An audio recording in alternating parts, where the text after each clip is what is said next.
So after things like this were happening in Starfield, I decided to go back and finish Cyberpunk 2077. Wake the fuck up, samurai. And I think it's a really good game, so I wanted to make a free-form thought video and just tell you guys what I thought about it. Let's get into it, boys. Alright, let's get rid of the big negatives and gripes I had with the game. Then we'll talk about the general mechanics and things about the game. I felt like the world was really dead. Like it was just plain and simple boring. I started my playthrough in patch 1.3 something and finished it in patch 2.0, and between those patches, they definitely fixed something and the world feels more lively and it did feel better to exist in. I don't know what it was they changed, but something just felt better about it. The random encounters were still fairly lame, but I enjoyed traversing through the world a little bit more after patch 2.0. Despite the fact they fixed it, for me it's still a bit of a negative because it's not as good as Fallout 3, Fallout New Vegas, and that's kind of what I set the standard at for an RPG like this. This game reminds me of Fallout 3, it reminds me of Fallout New Vegas. The next thing that really bothered me about this game was the cutscene jank. Off in the distance, textures would just be like flickering.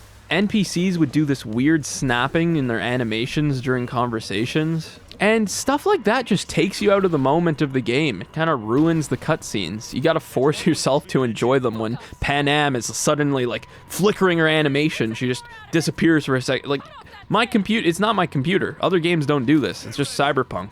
I still loved the game despite that, but it took me out of the experience and that kind of made me sad. Speaking of jank, I started my playthrough in patch 1.3 whatever like I said earlier, and I parked my car in front of Jackie's bike when meeting up with him, and then I start the mission or cutscene.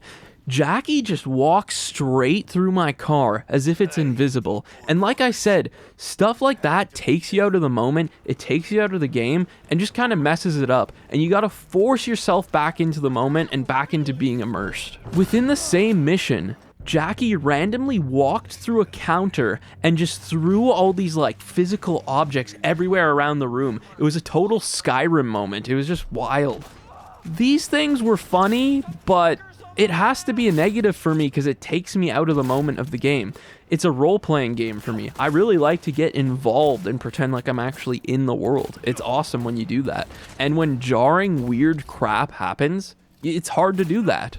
The other thing I wasn't really a fan of was the fact you cannot use consumables in combat. I was used to being able to use consumable modifiers in combat, but in this game, you can't. In Fallout 3, Fallout New Vegas, you can. They're like almost the same game. This tripped me up, and I didn't like that about the game. I don't think it's so out there that V could like reach into his pocket and take some black lace or bounce back, you know? Maybe I was doing something wrong, but every time I went into my inventory mid-combat, I could not use these consumables. It mainly annoyed me because I would forget and I didn't use consumables the entire game.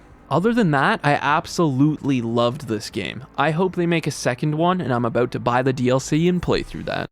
Let's get into the other aspects of the game, both positive and negative. I first want to talk about the combat. I found it was solidly mediocre. It wasn't amazing, it wasn't terrible, but what made the combat shine and kinda lean past mediocre were the weird combat mods you could get. Being able to slow down time with the Kreznikov or the Sandevistan is super fun. If anything, a bit OP, and then you just crank up the difficulty a bit. I didn't really mess around with the Netrunner abilities, but the parts I did use were really cool. I personally found the weapons in this game to be boring, but then I found out I'm the boring one. There are AI aimbot guns and guns that talk to you. I just never found these, and there's a ton of variety. I just somehow kept using the same guns. I honestly have no idea how that happened. I literally did side quests. There's also a whole bunch more of the game I didn't even know that you could do. I did not know you could buy new vehicles. My first new vehicle was Scorpion's motorcycle from the Panam side quests. I also had no idea you could get new apartments until I romanced Panam. I think this is a symptom of me working a full-time job. I'm just not as inquisitive in games anymore. There are a lot of different games I want to play, and I don't have enough time to be exploring all these nooks and crannies. I have other life responsibilities. I just can't be dedicating that much time to exploring a game anymore. So really, this was all on me for just being a monkey that follows the main quest and a couple side quests. Since I brought up Panam, let's talk about the romance options. I really enjoyed the Panam side quests and the Panam romance. This was the first game I ever played where the romance options felt like they had the same quality writing as the main quest. My one gripe is that the romance options are quite limited. There's only a handful of characters that you can romance. And if Panam's questline tells me anything, they're all in depth. I didn't do the other ones, I only did Panam's. But regardless, the fact they've limited the romance options to only like 4 characters makes it kind of a bad thing. It's not good, it's not replayable. That reminds me, I was quite impressed with the quality of the side quests in this game. Maybe Final Fantasy VII Remake's bland, friggin' crappy side quests gave me a bad taste in my mouth. Listen, I hate to ask, but we got a few runaway birds. Mind helping us find them? And you know what? Most games have bad side quests. These optional side quests reminded me of the detail in Fallout 3 and Fallout New Vegas' side quests, but with some extra animation quality to them. It was really awesome. I am gonna say I didn't play all of the side quests. Like I said, I'm a busy guy these days, so maybe there were some really bad ones, but the ones I played, I thought they were phenomenal. I was really happy with them. For good. I think it's the voice acting that really pulls everything together. The voice acting's so good. I loved Keanu Reeves. Well, that's what you get for a lifetime of hustling. Nice speech. Remind me not to invite you to my funeral. It's Panam. It just not so openly.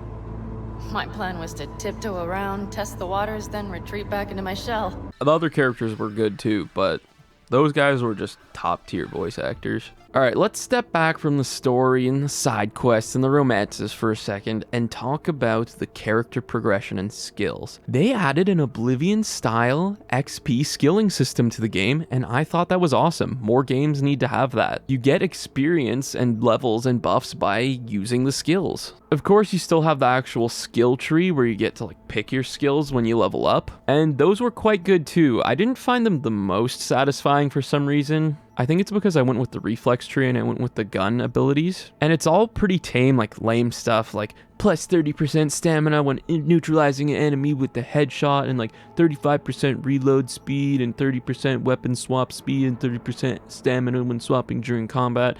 I thought it was lame, but I wanted to be a shooting character, so I went with that anyway.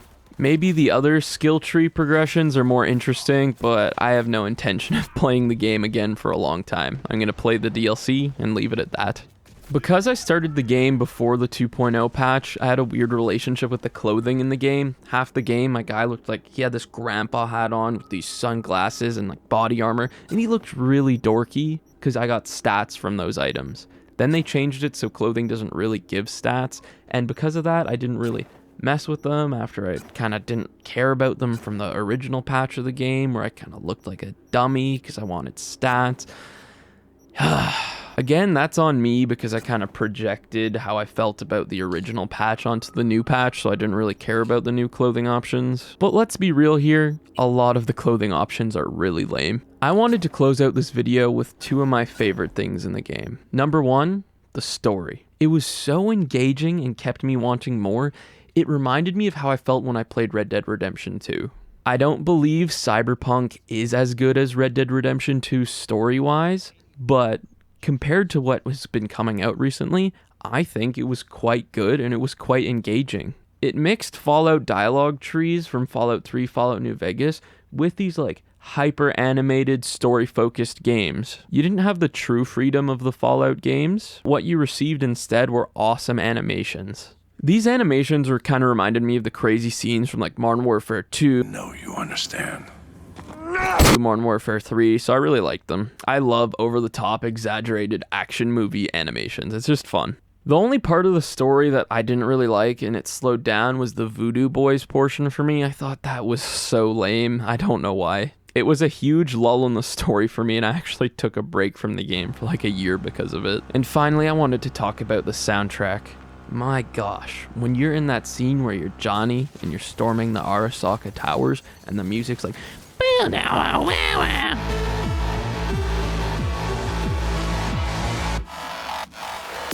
it was so sick. That just made the game for me. And then you're just blasting people with these one-shot headshots with his gun.